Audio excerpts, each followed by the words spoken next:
पहले मैं आपको उसकी कहानी बता देती हूँ, ठीक है ना। एक बार एक कौवा होता है और एक लोमड़ी होती है। तो कौवा कहीं से उड़ता जाता है और वो अपनी चोंच में एक रोटी दबा के ले आता है, रोटी पकड़ के, ठीक है। तो लोमड़ी क्या होती है, वो चालाक होती है ना लोमड़ी। तो उसने जैसे कौवे के चोंच में रोटी देखी तो उसने सोचा मैं इसीलिए रोटी छीन लेता हूँ, क्योंकि इसको भी भूख लगी थी। तो उसने क्या है, कौवे से कहा कि कौवे भैया तुम कितना ज्यादा मीठा बोलते हो। तो कौवा भी चालाक होता है, तो कौवे ने सोचा कि आज मेरी तारीफ कैसे कर रहा है। तो इसने कहा, इसने सोचा कई बार, फिर इसने कहा नहीं आपका सुर तो बहुत सुंदर, मतलब आप बोलते बहुत मीठा हो। तो कौवा क्या था, चालाक था। इसने कहा लोमड़ी ने कि तुम मुझे गाना सुनाओ, आप तो इतना मीठा गाते हो बोलते हो, तो मुझे गाना सुनाओ। तो कौवे ने क्या किया, अपनी चोंच में जो रोटी थी उसको पैरों में पकड़ लिया और काम काम करना शुरू कर दिया। तो लोमड़ी ने देखा कि कौवा तो बहुत चालाक है, तो फिर इसने और बोला, तो इसने और किया। तो लास्ट में लोमड़ी परेशान होके लोमड़ी के पास आता गया और इसने देखा ये तो बहुत चालाक है, ये तो अपनी रोटी मुझे नहीं देगा। तो कौवा बैठा रहा और लोमड़ी वहां से उठ के चला गया। तो ये वाली क्या कहानी है ना, इसको अपन कविता के तौर पे पढ़ेंगे।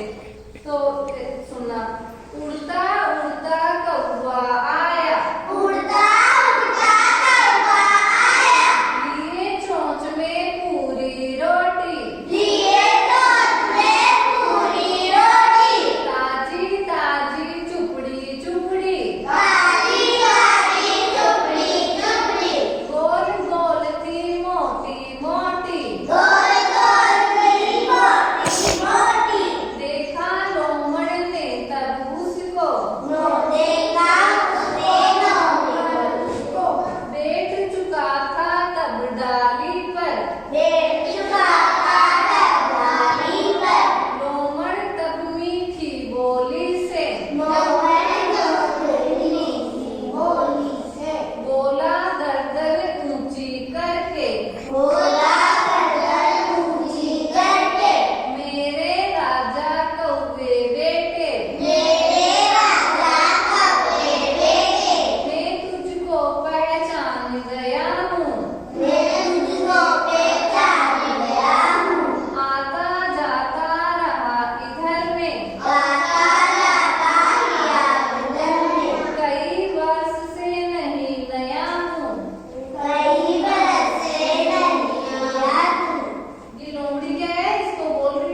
ये सब बातें